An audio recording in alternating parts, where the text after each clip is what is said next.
to a Picasso exhibit. I wanted to give him a little bit of cultural exposure. So I took him to a Picasso exhibit that came through New York. So after we come out of the exhibit, I asked him, Ryan, what do you think about that? He said, I wasn't impressed, Dad. He said, this guy can't get the nose in the right place. You notice this about Picasso? His nose comes out of this side of the head, the top of the head. Either he's drugged or drunk or whatever it was. The nose is all over the place. But we've all gathered together and decided, for better or worse, that Picassos are worth 200 million.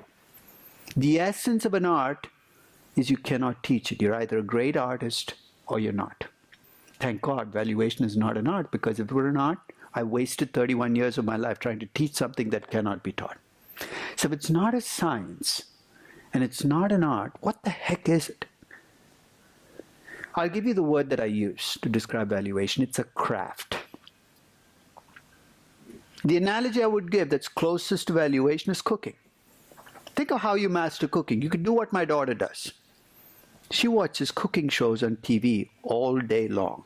She can't cook a lick, but she watches shows all day about how to cook. You don't learn cooking by watching TV shows. You don't learn cooking by reading cookbooks. You learn cooking by going into that room in your apartment or house called the kitchen. Remember that place? Because you've been taking takeout for so long, you haven't been in there for a while.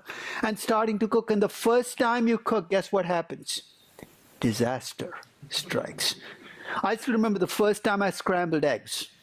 Nobody told me I was supposed to spray the damn pan. I finished scrambling the egg. I'm really proud of myself. I tried to get the egg off the pan. Doesn't come off. Egg and pan went into the trash can. I learned a very important lesson, though. Never again would I scramble eggs without spraying the pan. You don't learn valuation by watching somebody talk about valuation. The next hour is wasted. You don't learn valuation by reading what other people write about valuation. So have you been reading my valuation books? What a waste of time. You learn valuation by doing. And the more different the companies you value, the more you will learn about valuation. I still surprise myself when I value a company about things in valuation I didn't know till I value that company. And I've been doing valuation for a long time, but that to me is the most amazing part of valuation, is how much more of this craft I still don't know. So what I'd like to talk about is one aspect of this craft where I think I've had to work at it, and I'd like you to take you on your journey on what I had to do to get where I am today. So I'm going to ask you my second question. So right after I ask, is it an art or a science? Here's the second question I ask. If I asked you to categorize yourself as a person, would you more naturally think of yourself as a number cruncher, or are you more naturally a storyteller? Think about it for just a moment. There's no right answer. Don't look at your neighbor. Don't look at me. Think about yourself. What comes more easily to you, number crunching or storytelling? Thought about it? You're saying, how would I know? You've known for a long time. You know when I knew when I was like 12 or 13, right after my first English literature class. I was asked to read Moby Dick, and I did. I was a good kid. I showed up in class, ready for a discussion of whales and captains. And 15 minutes into the session, I noticed nobody was talking about fish. So I put up my hand and said, when are we going to talk about the whale? And the instructor said, there's no whale. I said, what? Did I read the wrong book? I distinctly remember a big fish all the way through the book. And she said, it's a metaphor. And I said, for what? And for the rest of the class, she talked about hidden meanings in the book. And I remember sitting there with my jaw dropped saying, really? That's what Herman Melville was thinking when he did that, when he wrote that? And when I came out of that class, I came out with a singular conclusion. I said, never again am I going to subject myself to that kind of bullshit. And the rest of my high school life was laid out for me. I avoided the literature classes like the plague. It was Algebra 1, Algebra 2, Algebra 3 out of high school. And these were the good old days when you could go to college and not take this core curriculum crap that they make you take today. You could take numbers class, numbers class, numbers class, numbers degree. And you went for a numbers job. In my typical valuation class, there are 300 MBAs in that class every semester. So when I asked this question, not surprisingly, about 180 of the people in the class put up their hands. They were more naturally number crunchers. Selection bias. But only 180 out of the 300. You think, what about the other 120? They were the people who actually loved that hidden meaning stuff. They're the poets. They're like my youngest son who writes poetry. He showed me his first poem. I don't think he's going to show me anymore. He said, what do you think, Dad? And I looked and said, Kiran, I like it, but aren't the words supposed to rhyme? Because that's the way I think about poetry, like nursery rhymes. If the last words don't rhyme, it's not poetry to me. He said, Dad, you're not a poet. And I said, you're right, Kiran. Keep writing poetry. Don't show any more to me. 180 people are number crunchers. The remaining 120 are storytellers. They're the ones who go literature 1, literature 2, literature 3, go on to become history majors at Yale, and then discover after they come out that even Yale history majors don't get paid very much. So 4 years afterwards, they come back to business school. They're in my class. 180 number, they don't sit together. For some reason, they segregate. And when I ask this question, of course, the number crunchers think that they own the high ground. They look at the stories and say, what the hell are you doing in this class? It's a valuation class. It's all about numbers. And that's when I have to let them in. And what I think is the biggest hidden secret in valuation. Valuation can never be just about the numbers. If all you have is a collection of numbers in a spreadsheet, you don't have a valuation, you have a spreadsheet. So much of what we think about valuation now has become modeling. Have you noticed this? It's all Excel modeling. There's very little valuation. You're just modeling things on a spreadsheet. A good valuation is a bridge between stories and numbers. So what are you talking about? If you show me a valuation, a discounted cash flow valuation, and I point to your revenues in year 6, and there's 6 billion. So why are your revenues 6 billion in year 6? You know the answer I don't want to hear is, it's because I used a 35% growth rate for the first 3 years and 15% for the next 3. That tells me absolutely nothing. I need to know what your story is about this company that will allow it to have a $6 billion revenue in year 6. Every number should have a story attached to it. And when you tell me a story about the company, every story should have a number attached to it. Like what? You talk about the great brand name this company has, this incredible management team. I'm going to ask you, where is it showing up in the numbers? That, to me, is the test of whether this is a valuation of just a collection of numbers or a collection of stories. The reason I think we need to do this more than ever before is we live in a world of specialization. If you're a number cruncher, guess what you do? You hang out with other number crunchers, you talk to other number crunchers, you live with other number crunchers, you forget that there are stories. And if you live with storytellers, all you do is tell each other stories. And left to our own devices, we wallow in our delusions. So let's start with the delusions that number crunchers have. And because I'm a number cruncher, I can list these delusions. And if you're a fellow number cruncher, tell me whether you share these delusions. The first is the delusion of precision. You know what that is? When number crunches, if you feel uncertain, you know what makes you feel less uncertain? Add a decimal. That's what number crunchers do. I feel uncertain, let me add a decimal. I feel much better now. The delusion of precision. If you make it look more precise, it's become more precise. The second is the delusion that because you're using numbers, you're unbiased. As if you can't hide bias in a number. And third, the delusion of being in control. Think if you put a number on something, you're in control of it. Those are the delusions of number crunchers. If you hang out with other number crunchers, you forget these are delusions. Storytellers have their own set of delusions, and because I'm not a storyteller, if you're one, tell me whether I'm missing a delusion or mischaracterizing one. The first is the delusion that you really can't quantify this really big story. I've heard people say, well, brand name can't be quantified. The quality of management can't be quantified. It's such a big story. You also think being creative should bring its own reward. I told you such a big story. It should be worth at least 3 billion, right? And the third is you love using anecdotal evidence. Storytellers are like my mother-in-law. And I don't mean that as a compliment. She comes up with the most outrageous hypotheses. She doesn't call them hypotheses, she calls them facts. So I remember about 7 or 8 years ago, I was sitting at dinner, and out of the blue she says, the best car to drive in a snowstorm is an old Volkswagen Bug. I said, what? So how do you come up with this stuff, Judy? I should never ask her this question because she always tells me. She said, well, 25 years ago, she was in Lake Tahoe in the middle of a snowstorm driving her Volkswagen Bug, and she had to drive 2 miles from the grocery store back home. She made it back safe, but there were 2 other cars that ran off the road. So I said, so that proves it, doesn't it? A Volkswagen Bug is the best car. It's amazing. Sample size of 1, how much you can extrapolate from there. Left to your own devices, you're not even going to see these as delusions. And increasingly, we live in a world where we hang out with people who think like we do, act like we do, have the same training that we do. And of course, we all find each other completely reasonable. So here's what led me to the conclusion that I had to do things differently. I said I started teaching valuation in 1986. For the first 6 years that I taught valuation, I taught it like a number cruncher did, which means when in doubt, put up an equation. If you're in even more doubt, put up 2 equations. About 6 years into this process, I realized I had a problem. Here was my problem.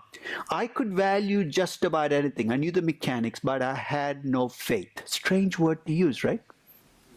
But let me explain what I mean by faith. When you value a company, and you come up with a value higher than the price, why do you value companies? I don't know about you, but I don't lie awake at night wondering what's Facebook worth right now.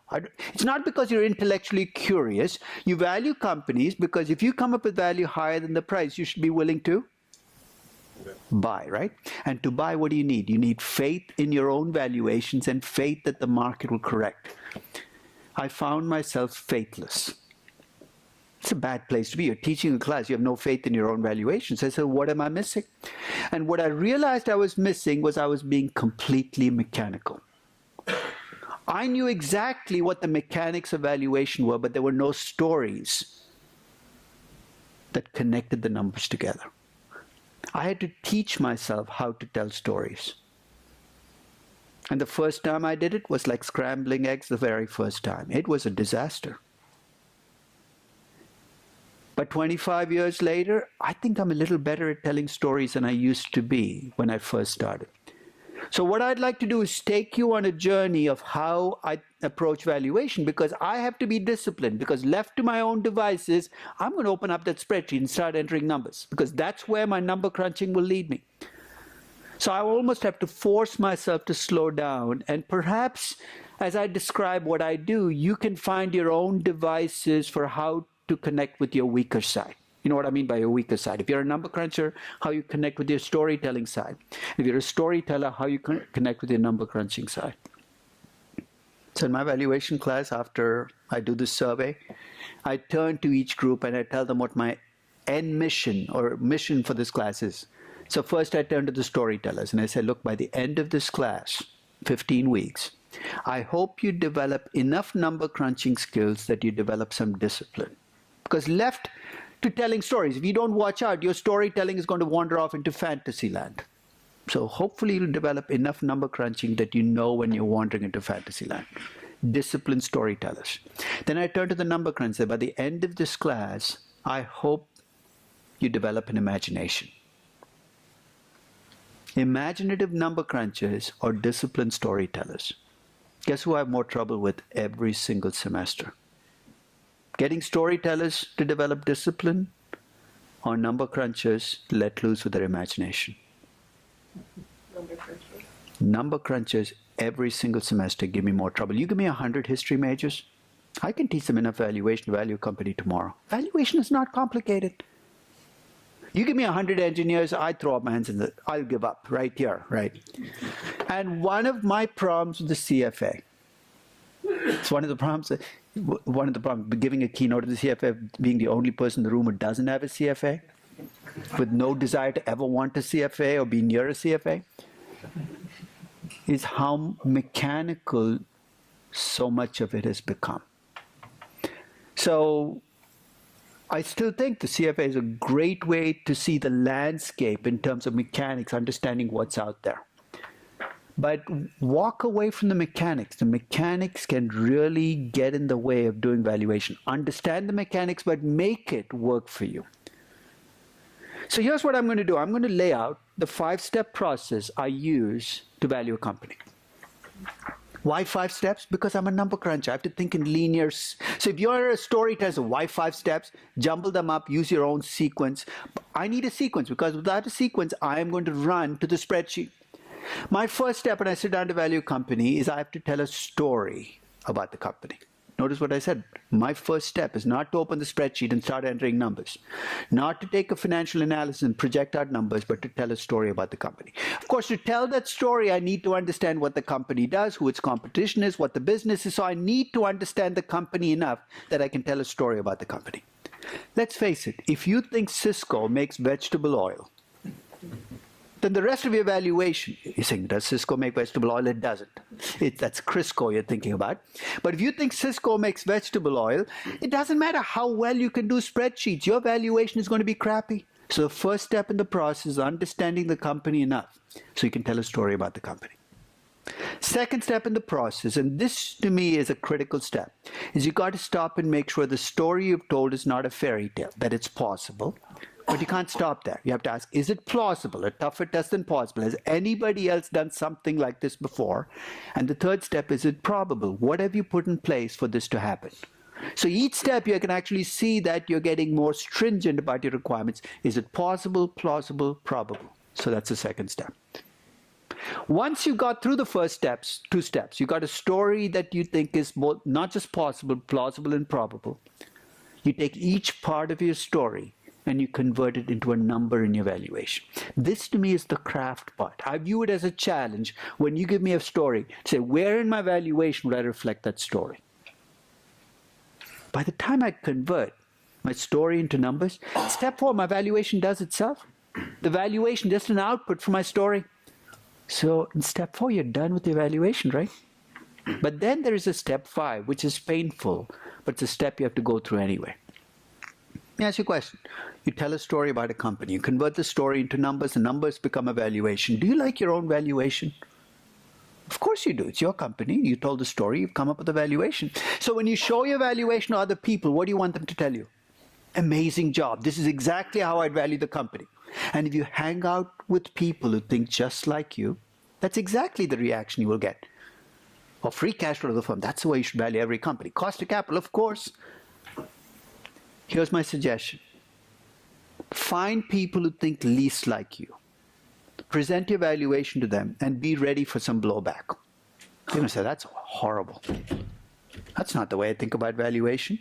Don't get defensive. Listen. I call this the feedback loop. Because that's the way you tell a better story. You take your story and say, what can I change? What can I improve about the story? And for that to happen, you got to listen to what people disagree with you on the most. 5-step process. And if you can follow that process, you will have a value that's not just numbers, but a story connected to numbers. Sounds abstract, right? So here's what I'm going to do. I'm going to use 2 companies to illustrate this process. I could do this with any of the companies I value, but I'll take these 2 companies because I'm sure you're familiar with both. The first company I'm going to value is Uber in June of 2014. I just took an Uber from Dubendorf over here, so Uber's obviously here, you know what it does. Latest pricing for the company was about 70 billion, so clearly people think it's worth a lot. Maybe it's worth less than it was 3 months ago, but it's still 50, 60, 70 billion. So the first company I'm going to value is Uber in June of 2014. You're saying, why the June of 2014? Because I valued Uber every year since 2014, and guess what? My story has changed. Because the world has changed. And as the story changed, my value has changed. So I'll take you back to June of 2014 and show you the story I told and how that story became numbers into my valuation and final valuation. The other company I'm going to use is Ferrari in October of 2015 at the time of the initial public offering. Ferrari's been around a long time, since 1948. But Enzo Ferrari in the 1960s got into a little bit of financial trouble, or a lot of financial trouble, had to sell off 90% of Ferrari to Fiat. And it stayed as part of Fiat Chrysler till 2015. So in October of 2015, they went public. And at the time they filed their prospectus, I chose to value Ferrari. So I'll take you through the process of how I valued Ferrari, again, starting with the story, ending with the valuation. And because you should be familiar with both companies, here's what I'd encourage you to do. As I tell my story, Rather than bitch and moan about what you don't like about my story, remember, it's my story. I can tell whatever story I want. This is my valuation of Uber and Ferrari. You don't like it? Tell your own story. And I'll give you the tools to convert your story into valuation. That's the essence of valuation, rather than fight about revenue growth rates, which is such an arid, abstract discussion. We should be talking about what's your story about this company, what's my story, because different stories can lead to different valuations. So you ready? Let's get started. The first step in valuation, before you sit down to value companies, you got to understand what your company does. You got to understand the business it's in. You got to figure out what its competitors do. You got to understand why people buy stuff from the company, why people work for the company. And one of the problems with how things have evolved over the last 30 years is we have access to so much more data than we did 30 years ago. That when I ask you to do research on a company, what's your first instinct? Go to the computer, collect data, and start putting it into spreadsheets. That's useful. You can look at the historical revenue growth, the historical margins, etc., but don't stop there. To really understand a company, you got to talk to people. Like whom? Like the customers of the company, like the employees. Without it, you really don't get a sense of the company. So I'll take you back to June of 2014 and tell you a story about how I got interested in Uber. June 3rd, I think 2014, I open up the Wall Street Journal, and there's a little news story. It says venture capitalists had just invested in this company called Uber, and I'd never heard of Uber before June of 2014. Because I live underground in New York City. I take the subway, I don't take cars, service anywhere, I don't take cabs. It said venture capitalists had priced the company at $17 billion. What's the word that I just used to say venture capitalists at? Price. What's the word that I did not use? I value. Venture capitalists never value companies, they price them. That's an entirely different discussion. Price and value are not interchangeable. Price comes from a very different process than value does. If you believe in efficient markets, of course, the two will converge. But there's a pricing process. So venture capitalists priced the company at $17 billion. I was surprised. I'd never heard of the company. Let me take that back. I'd seen the word Uber on my credit card statements in the 3 months leading into June of 2014. Because it turned out that my second son was going to college in North Carolina, was using Uber and using my credit card. But I thought he was taking German language classes, to be quite honest. The no umlaut and the U should have kind of given it away, right? So I said, okay, let me call him and find out what this Uber company is all about. Maybe it's not a German language class, because I can't imagine a German language company being worth $17 billion. So I called my son, and he was sleeping. It's 11:30 in the morning. You kept college student hours, which means you go to bed at 6 o'clock in the morning, you wake up at 2 in the afternoon, God only knows what. So he was still sleeping, so he wouldn't pick up the phone. So I called my niece, who was working in Chicago, so she had to be awake. But she was in a terrible mood. She says, what do you want? There's no way to talk to your uncle who's been not called you in a few weeks. So I said, no, have you heard of this Uber? She said, it's a ride-sharing company. I said, what the heck is a ride-sharing company? She said, I don't have the time to talk to you. Why don't you just download the app and find out for yourself? Need to talk to her mother about this behavior. She hangs up the phone. And I said, okay, download the app, put it on my phone, hit the app. Magical things start to happen on my phone. A GPS opens up. And I see a car trying to drive towards me. It's New York City. You don't drive towards me, you try to drive towards me. A lot of one-way streets. And I can see a guy called George sitting in the front seat. This has never happened to me with a yellow cab. So fascinated, I watch. 15 minutes later, he pulls up in front of 44 West 4th Street, which is where NYU is. I run out to the car and say, hi, George. He says, where do you want to go? He says, no way. Can you drive me around for about 35 minutes? I have some questions to ask you. Thought for a moment that I was a serial killer. But then he said, I can take you, just get in the back. So I get in the back and I start asking him questions. Questions like, is this an Uber car you're driving? He said, no, this is my car. I said, are you an Uber employee? No, I'm an independent contractor. I said, why do you do this? He said, you know what, I have a regular job, I don't make enough money on it, I already own my car, I pay insurance on it, and this is a way for me to make a second income on the car. I said, that's interesting, why do you need Uber? He said, in New York City, you can't pick up people on the street. It's against the law. Uber connects me with customers. He said, okay. I can see why you drive the car. I can see why you need Uber. 35 minutes later, he drops me off back in my office, and I offered to pay him. He should have just taken the money. He said, you don't have to pay me. I said, it's free? I said, no, it's not free. He said, when you downloaded the app, they ask you for a credit card number. I said, yes. He said, they'll charge you. I said, how do you get paid? He said, they'll send me 80% of whatever your fare is. I said, why 80%? He said, I don't know. That's what they all do. Now I could see why Uber did what they did. They don't own the cars. They don't hire the drivers. For being matchmakers, that's all they are. They get to keep 20% of the fare. So I could understand why this guy drove for Uber. I could see why Uber did what they did. The one missing piece, why do people like my son like Uber?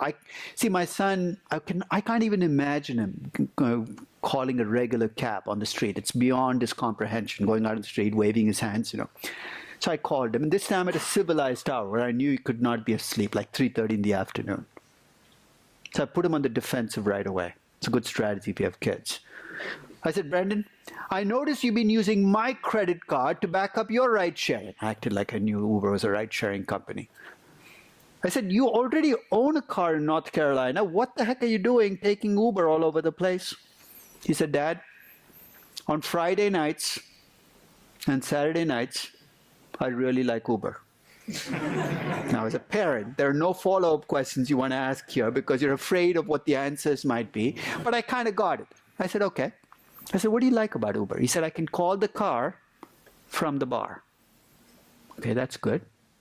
I said, but these cars must be more expensive than a cab, right? He said, no, they're cheaper than a cab. I said, really? You must wait forever, right? They come quicker than a cab.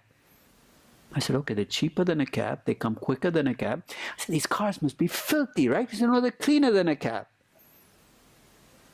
That's when I knew cab service was destined for doom. They're cheaper, they're faster, they're cleaner. Over time, they're going to take over. The only question I had left was, what's so special about Uber? Why can't I go into my basement and start a matchmaking service? And I could think of 3 reasons why it wouldn't work. One was $3 billion. That's how much the venture capitalists had given Uber. They forgot to send me the $3 billion. The second is there is a networking benefit in this business. It's a word we use loosely, but if you're a ride-sharing company, as you get bigger, it actually gets easier to get bigger. That's what a networking benefit is. And here's why it happens. If you're a driver signing up for a ride-sharing company, guess where you want to go? You want to go to the biggest ride-sharing company because that's where the customers are. And if you're a customer, guess which ride-sharing app you want to use? You want to use the ride-sharing app of not the smallest startup, but the company that's been around the most because there are more cars around. So Uber has $3 billion. They've got this networking benefit because they got started earlier than I did. And the third potential benefit I could think of is Uber does collect data about you. So if you use Uber, they know more about you than you want them to know. They know where you left, when you left, who you met. They pretty much are keeping tabs on you. And they use it in creative ways. Like what? You heard of Uber surge pricing, right? I don't know whether it's true in Zurich, but in much of the world, the fare you pay on Uber will depend on the time of the day you take an Uber and where you take the Uber from. Because they adjust the price to demand and supply. Very sensible way to ration. They're using the data. In fact, in the US, they actually have coded in by zip code what the income level of each zip code is. Which means if you call for an Uber from a high-income zip code, your fare is actually different. I tell my kids, if they're in a high-income zip code, walk 3 blocks away to a lower income. Don't get mugged, but call from there because your fare would be about 25% lower. So when I was done with, if you can even call, you're saying, why didn't you look at the financials? Why are you wasting your time? Why didn't I look at the financials? Uber is a private company. There are no financials to look at, even if I'd wanted to. But even if I'd been able to look at the financials, what would I have learned by looking at the financials? There's nothing there. It's a young company. It's a startup. The financials are going to tell you very little about a company if it's that young. This is exactly the kind of research I need to do to understand the company. So when I was done, I drew a picture. And I try to do this with almost every company I value. A picture of what makes this company tick, what makes it succeed, what it does well, what it does badly, why it might acquire more market share from its competitors, why less. So this was my Uber picture based on that research, if you can call it research, that I did of asking people questions about the company. So at this stage, I kind of understood what Uber did as a company. I kind of understood the ride-sharing company. And kind of is about all I aspire to do. I don't want to be an expert in ride-sharing. I have far better things to do with my life. But I knew enough about this business that I could get started. So that's, I call this surveying the landscape, understanding the business you're in, understanding the company. Now let me move to Ferrari, October of 2015. What business is Ferrari in? Loosely speaking, the automobile business, and that's really bad news. You know why? Every year I go through this perverse exercise of listing the 10 worst businesses in the world to be in. And if you work for a company, hope and pray you're not one of these 10. I'll give away some clues. You don't want to be in the airline business ever. You know the other business that consistently shows up in the 10 worst businesses? The automobile business. You think, what's so bad about the automobile business? Let me nail the coffin shut on the automobile business. Here are the things I don't like about the business.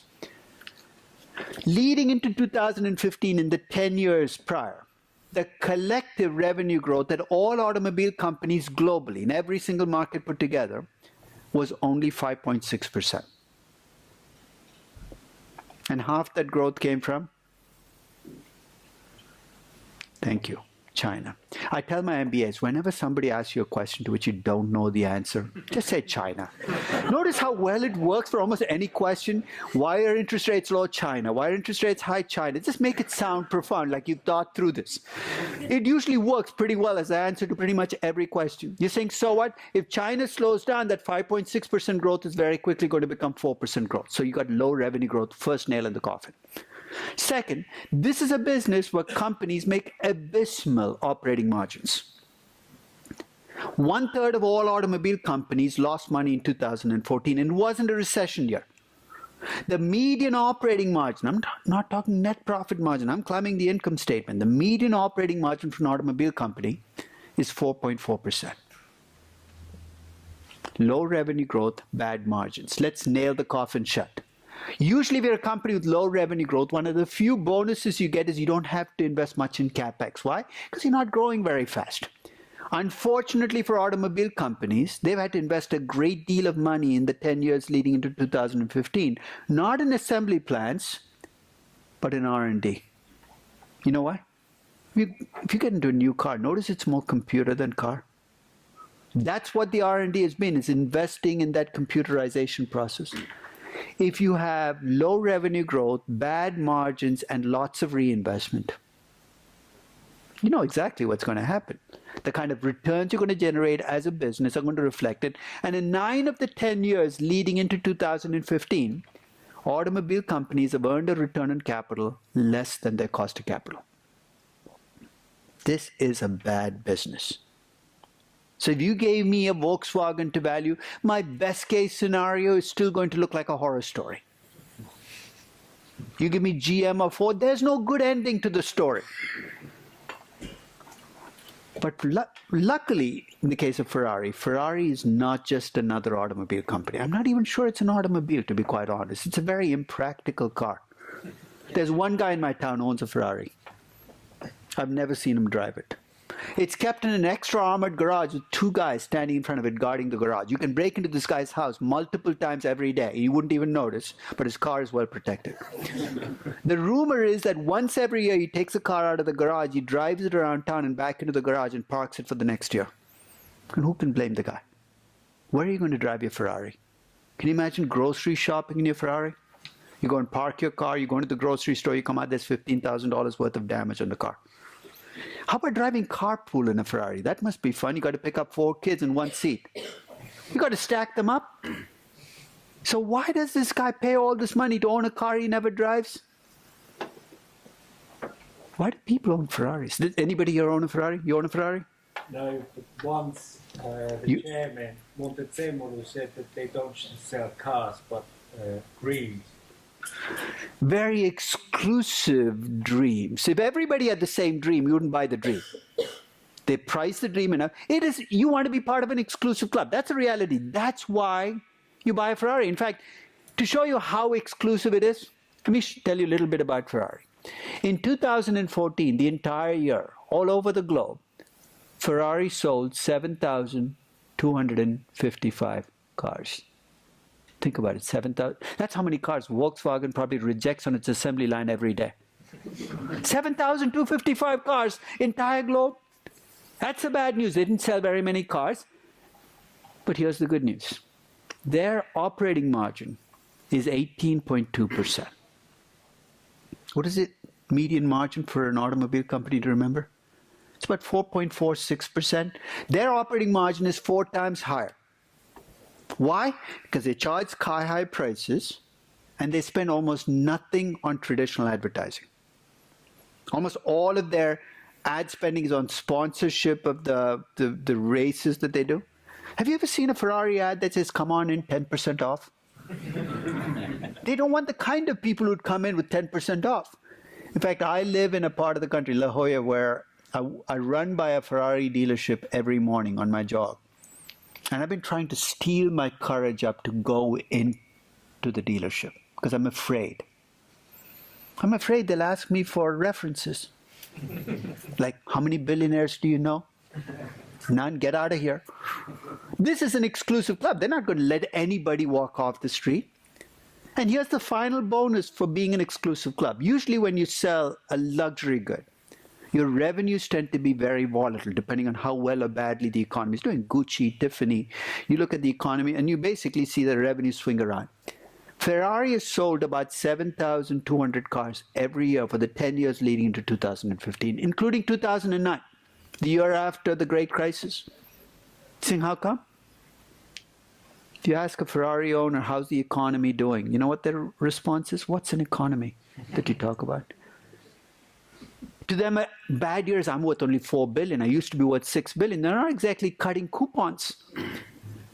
You know where this is going to show up, right? When I do my cost of capital for Ferrari, I'm going to reflect the fact that they're an exclusive club. They sell to people. They're so exclusive that they, in a sense, have less risk than somebody who's less exclusive. But it goes with the story. So at this stage, I kind of knew enough about Ferrari to tell a story. So now comes the part where I have to tell a story. And here I have to remind myself that I'm not a novelist. I'm telling a business story. You're saying, so what? 2 suggestions if you ever have to tell a business story. So if you're a startup founder, first, keep it simple. As opposed to what? I remember about 10 years ago, my oldest son, the same one I took to see the Picasso exhibit, gives me a book to read. He says, Dad, you got to read the series. It's amazing. The book is about 1,000 pages thick. I look at the book, it says Game of Thrones. Right below it says George R. Martin. I say, okay, I'll try it because I take my kids' book suggestions very seriously. 2 weeks later, I called my son and said, Ryan, I'm too old for this. I'm halfway through the book. They're like hundreds of characters. They walk on, they walk off, they die, they come back to life. They're in this empire, they're in that empire. I've completely lost control of this story. I give up. So here's my suggestion. You're telling a business story, don't make it Game of Thrones. You don't have 7 seasons and 70 episodes to tell your story. You have like 15 minutes. So keep it simple. Keep it focused. What's the end game for every business? Tell me how you expect to make money. I don't expect you to make money next year, but tell me what your plans are. You'll be amazed at how many founder pitches I've sat through. Or about 15 minutes in, I stop the guy and say, the guy's so excited about, I have this tremendous app. Look at how many people are downloading it. And finally you stop him and say, how do you plan to make money? He says, I have to make money? Let me go back to how great the app is and how many people.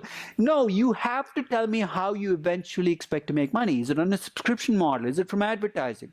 So keep it simple, keep it focused.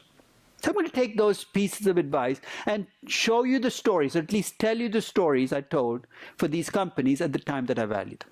So in June of 2014, after doing that basic research in Uber, here's the story I told about Uber. Remember what I told you. As I tell the story, you say, that's wrong. I'd have told a different story. This is my story. You can tell your own story. Here's the story I told about Uber, and every word in the story is going to matter in my valuation. I described Uber as an urban car service company. Already I'm trying to tell you where I think Uber will succeed, right? Urban basically means cities and big towns, and I see its primary business as car service.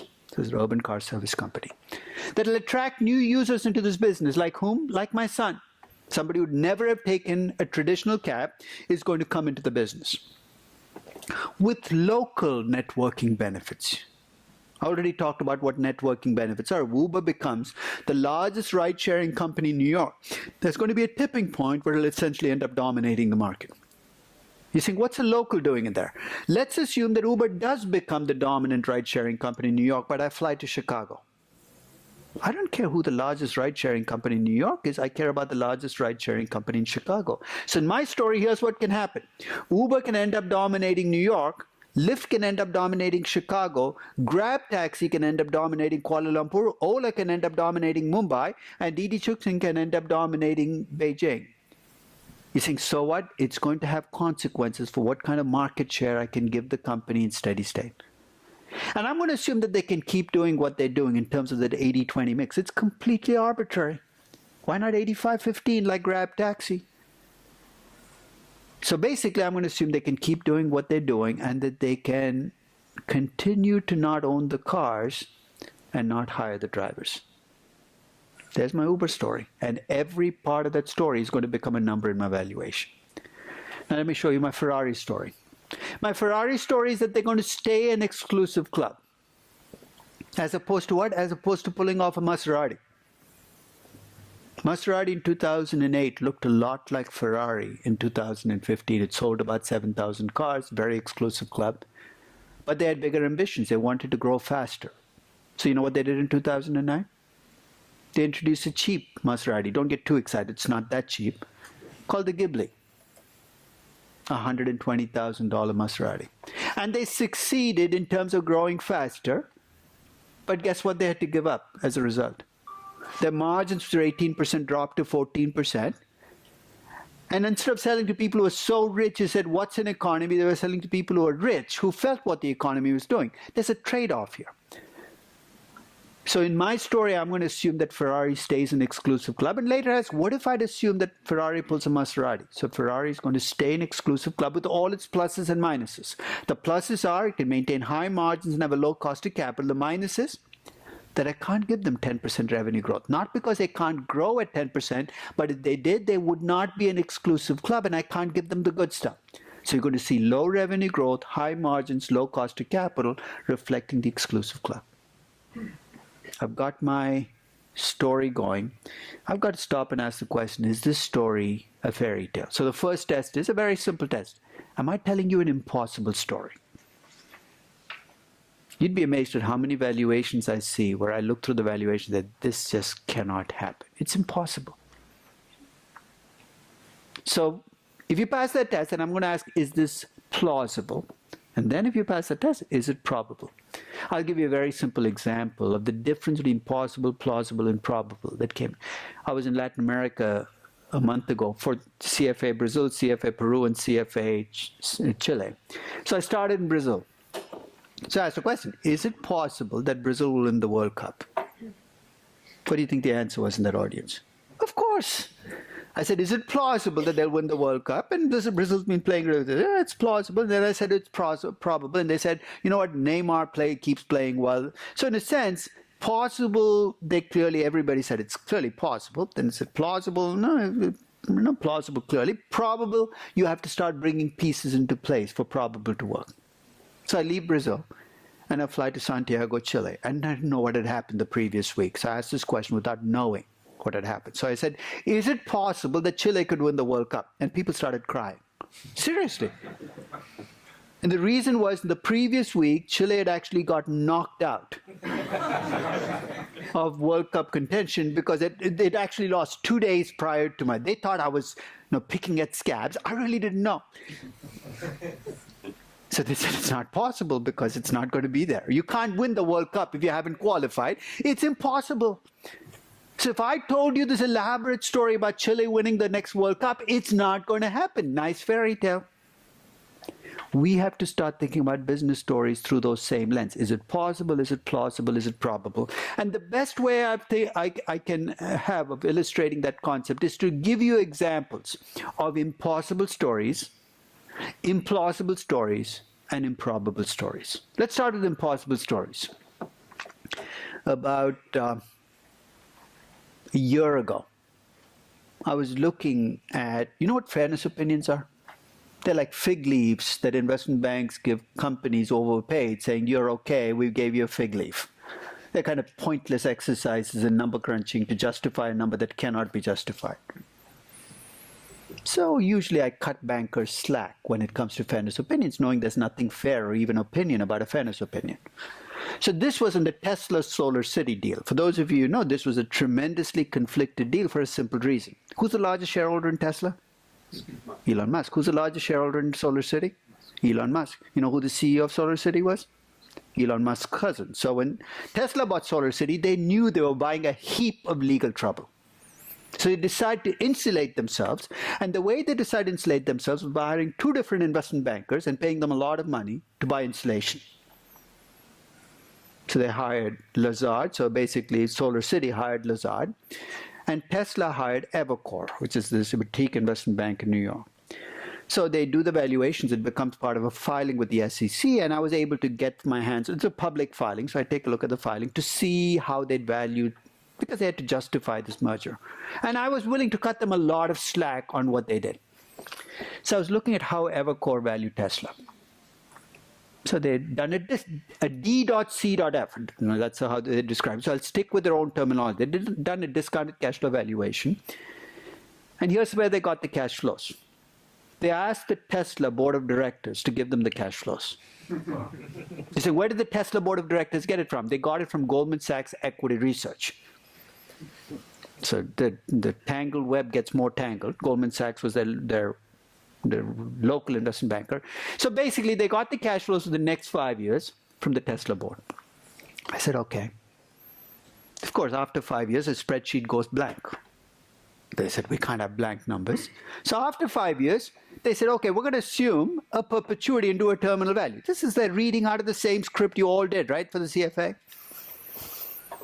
So after the 5th year, they decided to put in a 6% growth rate forever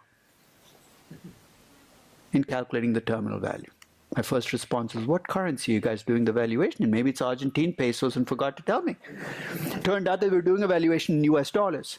That's an impossible valuation. Think of what? If I let Tesla grow at 6% a year forever in dollar terms, in an economy growing at 2% or 2.5% a year, what's going to happen to Tesla? In about 25 years to 30 years, it's going to become the US economy. Okay, globalization. Let's keep going. 15 years later, it'll be the global economy. I can't even visualize a word that's all Tesla all the time. You'd have to live in your Tesla, eat your Tesla, get healthcare from your Tesla. The only way I can justify it, maybe SpaceX meets Tesla, and the next thing you know, Teslas are flying off into space. Now, maybe you're selling to them. It's an impossible valuation. Here's another example of an impossible valuation. Every student in my class has to pick a company to value. So about 2 years ago, last year actually, one of my students picks Netflix to value. Fascinating company, fun company to value, but a company where it's really difficult to get the intrinsic value above the price because it's so richly priced. Stock was trading at like 120, he comes back with $500 per share as his value. And I said, what did he do? So I look at his revenue, and in year 10, he has $600 billion in revenues for Netflix. So I called him in. This was like a mid-semester feedback, so I called him in and I said, do you have Netflix? He said, yes. I said, how much do you pay per year? He pulled out his calculator that seemed to be attached to his hip, about $100 a year. So let me ask you a follow-up question. How many subscribers would Netflix need to have in year 10 to get to $600 billion in revenue? Again, he pulls out his calculator and says, you don't need a damn calculator. 600 billion divided by 100 is 6 billion subscribers. He says, I don't see where this is going. So hang in there, I have a few more questions for you. I said, what's the population of the world? He says, I don't know, I have to go check Wikipedia. I said, let me save you the trouble. It's about 7 billion. Is there something you need to tell me? Maybe there's something I missed. Maybe there's a law that's been passed that says every man, woman, and child and pet on the face of the earth has to have their own Netflix account, in which case your 600 billion is completely reasonable. He says, don't be absurd. I said, I'm not the one who estimated 600 billion revenue. You did. He said, I was just using last year's number. I said, what? He said, I took last year's user growth and I plugged it in for the next 10 years. The power of compounding. Amazing what it can do to you. That's an impossible valuation. You can believe that Netflix is undervalued, but it cannot be because you believe that they can make a $600 billion revenue. Impossible valuations. Let me give you an example of an implausible valuation. One of my students actually works for the NFL. You know what the NFL is? National Football League, perhaps the best run, most lucrative sporting league in the world. He works for the NFL and he valued an NFL team and he sent it to me for some feedback. So he projected out revenue growth and cash flows, but I looked to see that whether they own their own stadium. So I was expecting some reinvestment back in the stadium. He was investing nothing. So I called him and I said, no, I see your revenue growth. It seems reasonable. Your margins look okay. Your TV contract revenues look okay. How come you're not spending any money on your stadium? And he said, that's easy to explain. Every time we need to spruce up the stadium, here's what we do. We go to the city and we threaten them. With what? We'll leave it. We're moving to San Diego, we're moving to Las Vegas, and they pick up the cost. I said, now I get it. Implausible valuations, if you can give me a really good reason why you have the combination that you do, I can let it go. So implausible can happen, but you better have a really good reason why it's happening. Which brings me to improbable valuations. When I look at DCFs, and I look at a lot of them, so when I do in my class, 300 DCFs come in mid-semester for me for feedbacks. People expect me to do miracles. Things like look at their revenue growth number and say, your revenue growth for this company should be 22.3%, not 23.5. I don't know what they think I do. I'm some idiot savant who can look at, oh, that's not the right revenue growth. All I do when I get a spreadsheet, and I do this with any valuation, is I check it for internal consistency. Let me explain. I have what I call my valuation triangle, and here are the three sides of the triangle. On one side, you have growth. The second side, you have reinvestment. The third side, you have risk. If I see high growth in your valuation, what should I expect to see in the reinvestment side? High reinvestment or low reinvestment? I should see high reinvestment, and when I look at the risk, usually high risk. High, high, high makes sense. Low, low, low makes sense. High, low, low, I'm going to push back. So how come your growth is so high and you have so little reinvestment? And perhaps you have a really good explanation. I'll give you an example. Somebody was valuing a toll road company last year, and he had this high revenue growth, almost no reinvestment, and almost no risk. So I said, how come? And he explained to me, and I was okay with it. And here's what he said. This toll road company had spent the previous 15 years building the toll roads. They were just done. They were just opening the toll roads, which meant that they didn't have to reinvest very much because they already had done the reinvestment of the infrastructure. And because it was the only toll road connecting the airport to the city, in a sense, they had a captive market, and the government had kept it captive. I get it. So you have high revenue growth, low reinvestment, low risk. In this company, given what you told me, I'm okay with it. So improbable valuations, again, my job is to push and for you to explain to me why that inconsistency is okay. Because if you don't have a good reason, then I'm going to say, maybe you're missing something. It's amazing how many valuations you see where analysts are at war with themselves. It's almost like they have three personalities. There's a growth guy, there's a reinvestment guy, and there's a risk guy. It's all the same guy, but it's almost like you drink different liquors before you do each one. Growth, you drink the optimist liquor. Let me use the highest number I can. Reinvestment, you could forget entirely about reinvestment. Maybe you drunk enough that you forgot about net capex and working capital. And when you get to risk, it's a different personality. Again, low risk. So if you have that inconsistency, it's your job to tell me why. So I took my Uber story and checked to see whether it was possible, plausible, or probable. What's the story?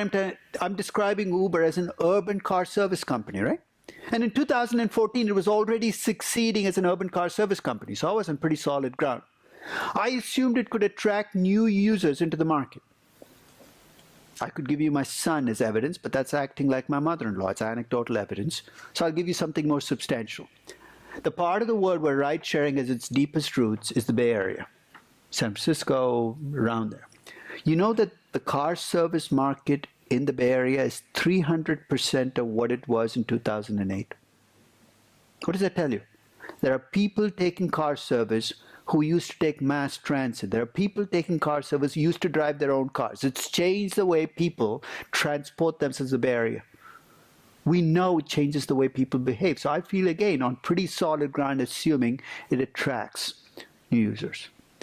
I wasn't willing in June of 2014 to go far enough to say that Uber could become a replacement for your second car, because that makes the market even bigger, right? So instead of buying that second car, you're going to take Uber instead. So I felt pretty okay with my Uber story, just as I did with the Ferrari story, because I'm just assuming they can continue to do what they did. If I'd given a shift in the Ferrari story, then I'd have to ask the question, can they pull off a Maserati? Is this even feasible? Is it possible? Is it plausible? Is it probable? Now, just as a cautionary note, I've got to tell you that sometimes you listen to a story and it sounds so good you want it to be true. And when you want something to be true, it's amazing how you will hold back on asking questions. I'll give you an example. Let's assume you quit your jobs. You're bored with these spreadsheets and CFA stuff. You decide to become a movie producer and you move to Hollywood. So you hang out at the Beverly Hills Hilton. And I'm going to come and pitch a story to you. And you tell me whether the story sounds good enough that you want to make a movie out of it. It's about a 19-year-old who drops out of Stanford. Who does that? You know what the acceptance rate in Stanford was last year? It's like -3%. It's the most selective school in the entire world. This person got in and dropped out. And let's make it interesting. Rather than another male geek dropping out and starting a technology company, this is a 19-year-old woman who drops out of Stanford and starts a blood testing company. And she's going to change the way blood testing is done. How? Instead of taking 2 buckets of your blood, which is what traditional blood testing does, and taking 6 weeks to tell you what's wrong with you, she's going to take 2 drops of your blood and 45 minutes later email you the results for 32 different tests in your blood. It's going to cost you $50 instead of $1,500. But you want the story to be true, right? I wish I'd made up the story, because this is actually a true story. Where did I go with this? Oh, sorry. There you go. The 19-year-old was called Elizabeth Holmes. She dropped out of Stanford and she started Theranos. There's a nanotainer. That sounds fancy already. 2 drops of blood in the nanotainer, 32 different tests. Great sounding story, and you're not the only ones who have liked that story. Venture capitalists piled on. In fact, by the start of 2015, Theranos was valued at more than $9 billion. Some of the biggest name VCs were on the list. And it wasn't just VCs who were getting excited. The Cleveland Clinic, which is one of America's leading healthcare organizations, said they were going to partner with Theranos. Walgreens, one of the biggest pharmacies in the US, said they were going to start a Theranos lab. So this was almost a collective buy-in that Theranos was going to succeed. So in the middle of 2015, you'd ask me, do you think Theranos has some substance to it? My answer is, I don't know much about the company. It's a private company, but given the kind of VCs invested in it, and given that the Cleveland Clinic and Walgreens are partnered, there must be something there. But let me ask you a question. You're an investor in a blood testing company. It's not a social media company. It's not an app company. It's a blood testing company. I would assume the first question you'd probably ask is, does this test work, right? It sounds like a fundamental question. I'd assume somebody had asked that question. And I turned out to be wrong, because the Wall Street Journal reporter decides in October of 2015 to ask that question, do these blood, because on the website for the company, they said 32 different tests in your blood 45 minutes later. So he went to the FDA and he said, has Theranos been approved for all these tests? And the FDA said, no, we've approved them for 1 of the 32. So what about the other 31? So the tests are a little noisy. Yeah, what's a noisy blood test? I'll give you the example of a noisy blood test. It's in poor test, but take it for what it's worth. You get tested for leukemia. The test comes back and it says, you know what? You might have leukemia, or you might not. We can't tell, but if something bad happens, come back. It's not exactly a feature you look for in a blood. I want a noisy blood test. But the amazing thing was, all these people had piled into the company and nobody had asked that question. You're saying, no, that's crazy. I'll tell you something, though. It's easy to pass judgment from the outside, but if you are an investor in that room, And Elizabeth Holmes was at that time one of the leading lights in this business. And she got up there and said, I have this great way. You'd felt like asking a question, and it turned out that your question was the one that deflated the company. You'd have felt like the hunter who killed Bambi's mother. This is a great story, and you destroyed it right there. So that's what I call a runaway story, a story that sounds so good that nobody wants to ask that question. See, what was the board of directors doing while all of this was going on? So I went and looked up who was in the board of directors. So this is what the board of directors looked like. My first reaction as I looked at that list was, he's still alive? Him too? There's George Shultz. He used to be Secretary of State under Ronald Reagan in 1981. He's a sprightly 94. Right next to him is Henry Kissinger. What the hell is he doing in a blood testing company? He's probably talking about the Iron Curtain in Vietnam. Half of this board looks like a CIA front, and the other half looks like, people who are so old, they have no idea what's going on. This is a runaway story, and when you see runaway stories, you're going to see phenomena like these unfold. A megalomaniac CEO with a board of directors that's either too old or too decrepit to ask questions, and investors who pile on because none of them wants to ask the question that's going to deflate the story. As a follow-up, let me do one other improbable story, and I'll let this go. Now, we're almost at the end here. So just for laughs, I often look at investment banking valuations. It's kind of funny sometimes what they get away with. So this is actually from an equity research report. Any sell-side equity research analysts here? Nobody wants to admit to it? If you are, don't take this personally or take it personally. Frankly, I don't care. So this was a sell-side equity research report on Tesla, a company I valued often on my blog, so I feel pretty comfortable with the company. So it's a company I actually like, but a company I wouldn't buy at today's price. So this was in 2014. The valuation comes out, and I just valued the company in my blog at about $125 per share. So in this equity research report, the analyst comes up with a value of $450 per share. So I'm curious as to why the analyst thinks it's worth so much more. So I pull up his equity research report. It's 250 pages thick, which should have been the first clue that he was trying to hide something. So I leaf through, and on page 54, he has his D.C.F. So I say, okay, let me take a look at his D.C.F, because that's where the clues will be as to why his value is so much higher. So here's what I was expecting to see. Revenues which are much higher than mine, or margins much higher than mine. So first I check the revenues, and his revenues are very close to what I projected. So I'm puzzled, because if your revenues are close and your margins must be much higher. Turns out his margins are a little lower than mine. Now I'm really befuddled. How can your revenues be like mine, your margins be lower than mine, your value be 4 times higher? So I keep going down the spreadsheet from revenues to operating income to reinvestment to free cash flow, and notice there's almost no reinvestment for the next 10 years. Now this is an automobile company. And if you look at the very top line of the sheet, he's estimating that the number of cars Tesla will sell is going from 24,000 to 1.1 million over the next 10 years. Now, Tesla does have an assembly plant in Fremont, but the capacity of that plant, even on a good day, is 250,000 cars. Where are the extra 800,000 cars going to come from? So I called the analyst, and he's actually in an airport on a flight to California to visit Tesla. Must be a shrine that he goes and, oh, great, Tesla in the sky, I said, look, I've been looking at your D.C.F, and I have some questions. He said, I can't answer those questions. I said, how come? He said, well, I have a team that works on the spreadsheet. I said, you have a team? He said, 5 people. I said, you have 5 people that churned out this DCF? He said, you can call me next week when everybody's going to be around. I said, okay. He said, you're not going to write about this on your blog or anything, are you? I said, I'll wait for a week and then I'll slaughter you. So a week later, I call, and the entire team is gathered around. So I call, and the lead analyst picks up the phone. He says, you know what? I can't answer these questions. I really don't do the number crunching. I'm really the chief schmoozer. He says, I schmooze a lot. He doesn't know the words. I talk to the CEO. Then I turn to the second in command. He says, I'm the secondary schmoozer. I go along with this guy. If he's not available to schmooze, I schmooze instead of him.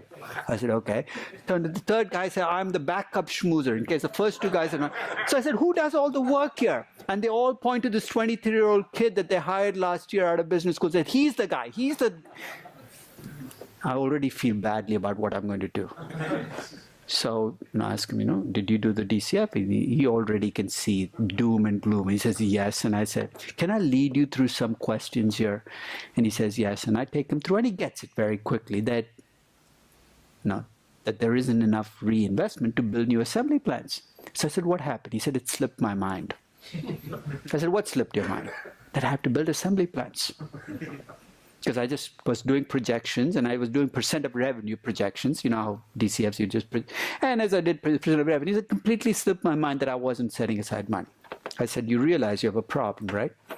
He said, yes, but I don't know how we can go public with this. We can't go and say to people that it slipped our minds. No. Do you have any suggestions? I did give him a suggestion, but he didn't take it. I said, have you ever watched this movie, Willy Wonka's Chocolate Factory? He hadn't. He was too young. But the oldest, the chief schmoozer, said, I've seen that movie. I said, I remember seeing that movie, and I was a strange young person. I'm a strange older person. When I came out of the movie, I had a singular question. I said, if you remember in that movie, there are Willy Wonka chocolates everywhere. Every store carries them, but there's only one factory. A very inefficiently laid out factory with chocolate rivers running through it. I wondered, how the heck do they produce all these chocolates in that one factory? The answer is actually in the movie.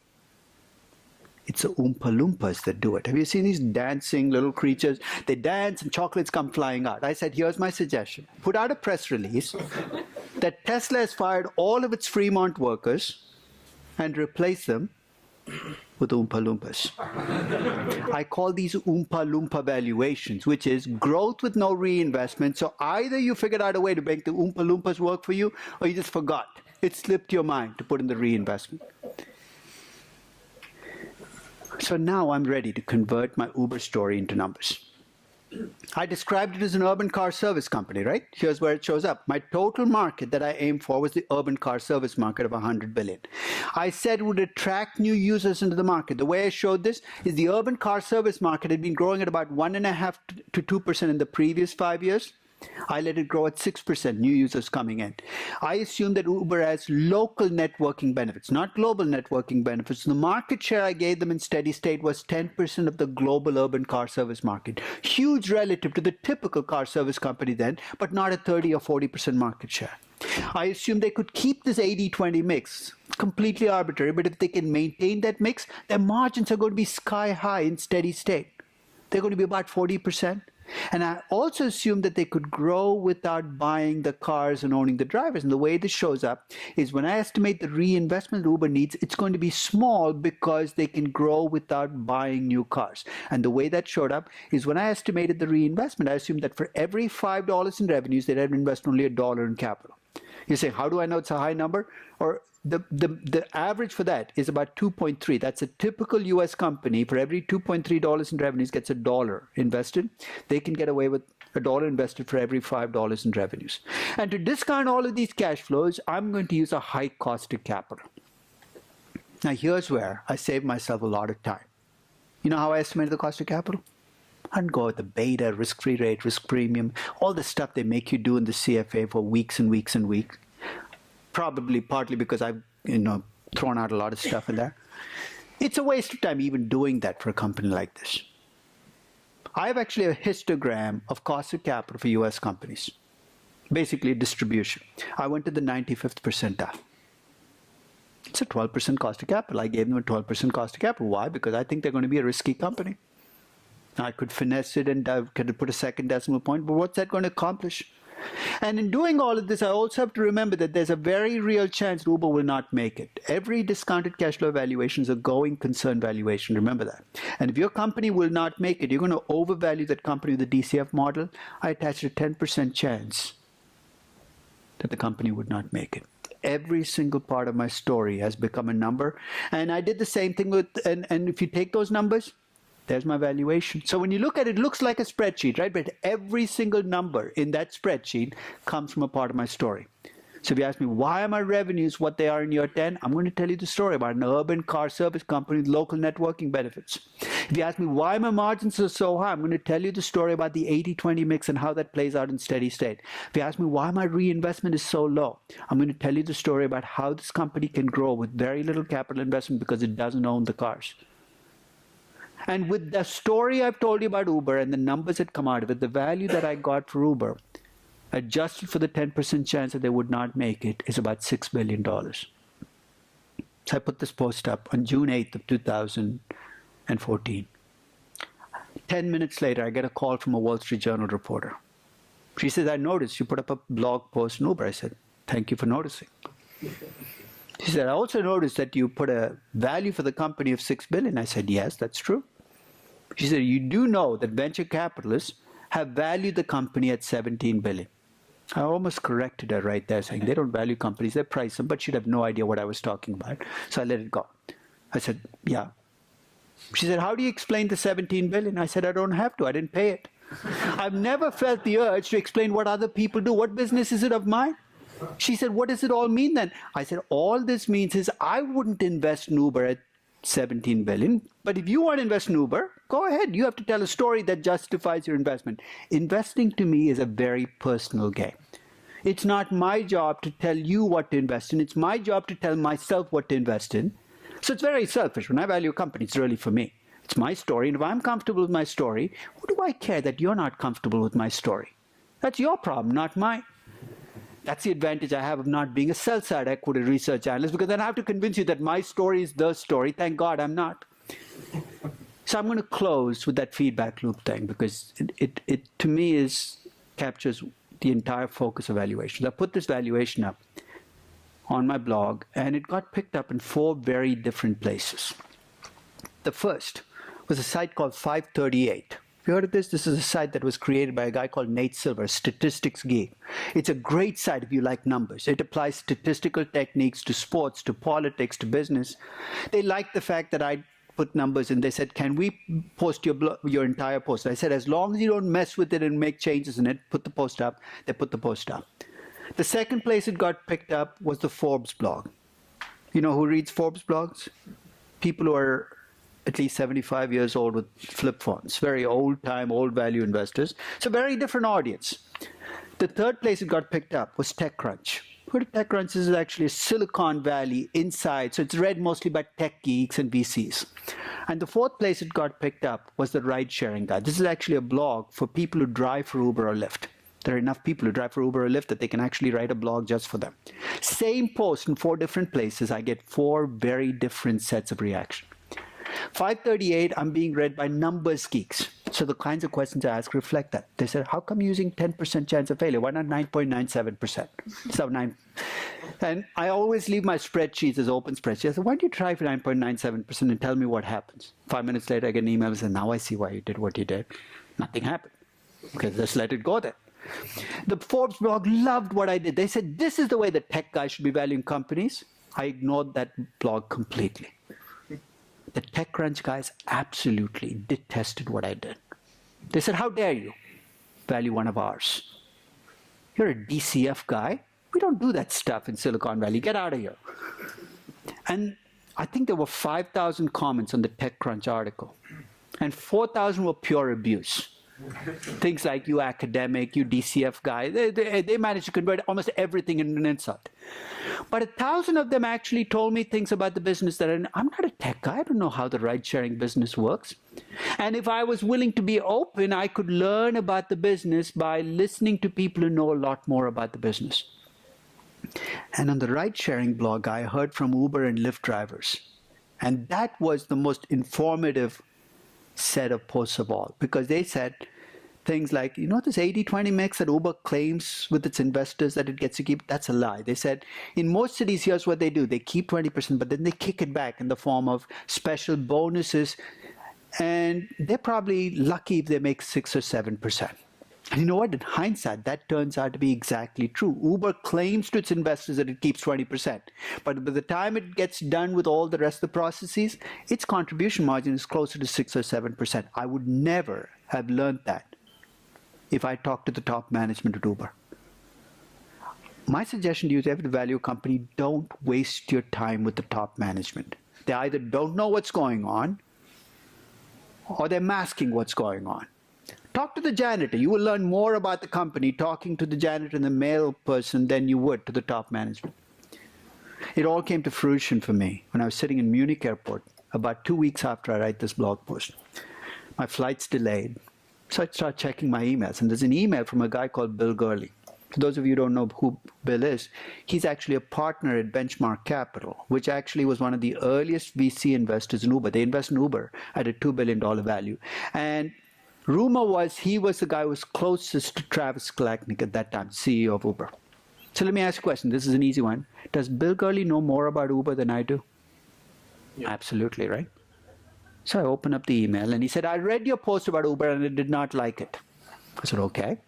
He said, I've written my own blog post to counter your blog post. It's blog post warfare, very high tech. And I've said some mean things about you and I just want to let you know. End of email. I close the email. I have an hour and a half left for my flight. Guess where I go next? I go to Above the Crowd, which is Bill Gurley's blog. And here's what the first post says. Damodaran misses by a mile. Get it? Uber driving misses by a mile. And he essentially took issue with every part of my story. He said, Uber is not a car service company. It's a logistics company. Notice how words have consequences. What's he just done? He's expanded his business from car service delivery to moving. He said, it's not just urban, it's going to be everywhere. And he gave examples of suburban service they were introducing. And he said, we're going to connect with credit card companies and airlines. So when you make a reservation on an airline, you're going to be able to book an Uber. Basically, we're going to be able to expand our local networking benefits to global. He didn't use a single number, but I read his post. I was fascinated by his story. I finish up his story, and I still have an hour and 15 minutes left for my flight. So I emailed him back saying, do you want me to put a number on your story? He said, what are you talking about? I said, if you told a really fascinating story about Uber, I can convert to a number. He said, be my guest. So here's what I did. I took my $100 billion total market, which is the car service market, replaced with the logistics market, which is 3 times larger, $300 billion. I took my 10% market share, which is a local networking benefit, replaced with a 40% market share, which is what you're going to have if you have a global networking benefit. With those two changes put in, the value that I get for Uber is $53 billion. I said to him, do you like this number more? He said, a lot. I said, and he says, you know what this 80-20 mix, I have to tell you, and just between you and I, it's probably going to drop to about 90-10. We don't really make 20%. I said, that's easy to fix. I go to my spreadsheet, change the 80-20 to 90-10, my value goes to $29 billion. Now you're saying this, you're saying that means I can use the DCF to get any number you want. That's not what I read out of this. If I get big differences in values for companies, it's not because your revenue growth assumptions are different from mine. It's because you're telling a different story than I am. Now, one of us is going to be more right than the other. We won't know till later. But it's hubris to think you own the story on a company. So when I value a company, when people disagree with me, I say, look, I'll give you the spreadsheet. And in fact, I set up almost every single valuation I do as an open spreadsheet because I want people to disagree with me on the story. And rather than tell me I'm wrong, I'd rather that they take the spreadsheet and change the story to make it theirs. And that's how you make valuations connect up. The numbers connect to stories, is by forcing yourself to think about the story you're telling that drives a value. So I'll close with a couple of things. One is the company I'm valuing for my 2-day valuation session is Henkel. Now, the story I'm going to tell about Henkel is not going to surprise you. It's a solid corporate citizen. It's a very solid company. But I can't tell you a soaring story about Henkel that makes its revenues grow 20% a year and a margin go up to 35%. It's not going to happen. It's a story that reflects the company as it exists today, and I have to be realistic.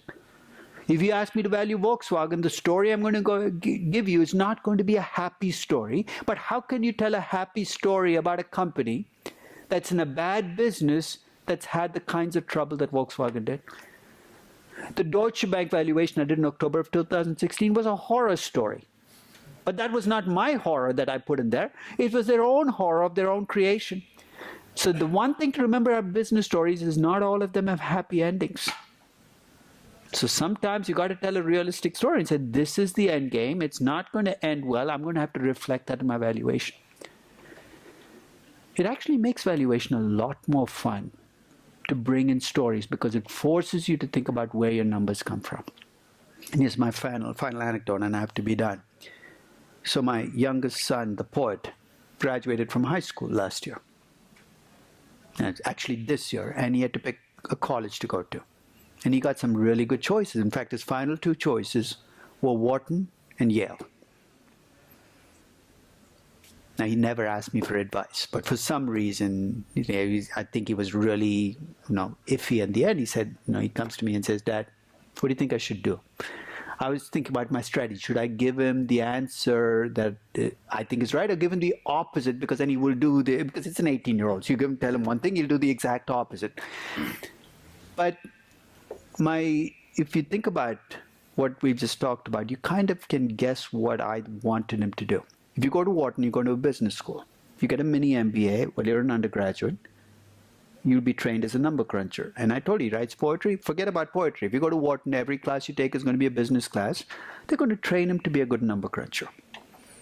And guess what? Number crunchers are going to get outsourced really fast. We live in a world where what you do is mechanical. Remember, a machine is going to be a lot better at mechanical stuff than you and I are. So I tell people to just take an inventory of the day and look at how much they do each day that's mechanical.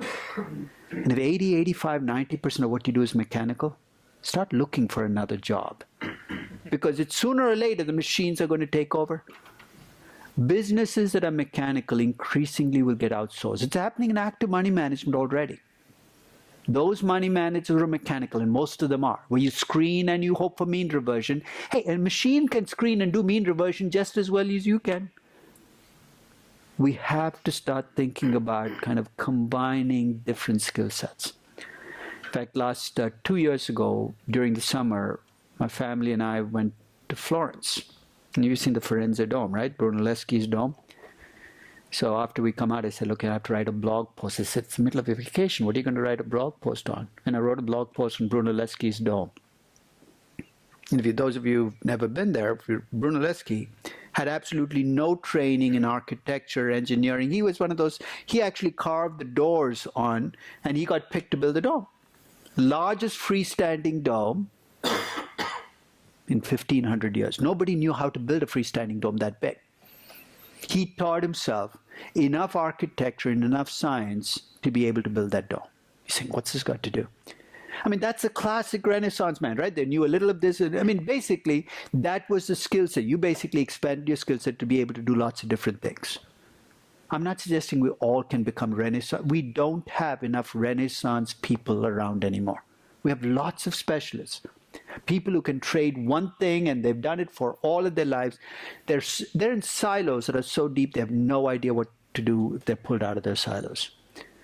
So whatever your weak point is, whether it's storytelling or number crunching, work on it.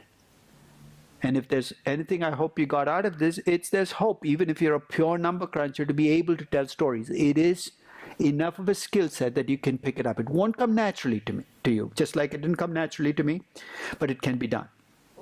So I'm going to stop with that because, as I said, I've got to run to wherever. I have no idea where I'm running, somewhere in that direction. No, I'll get there. Thank you very much.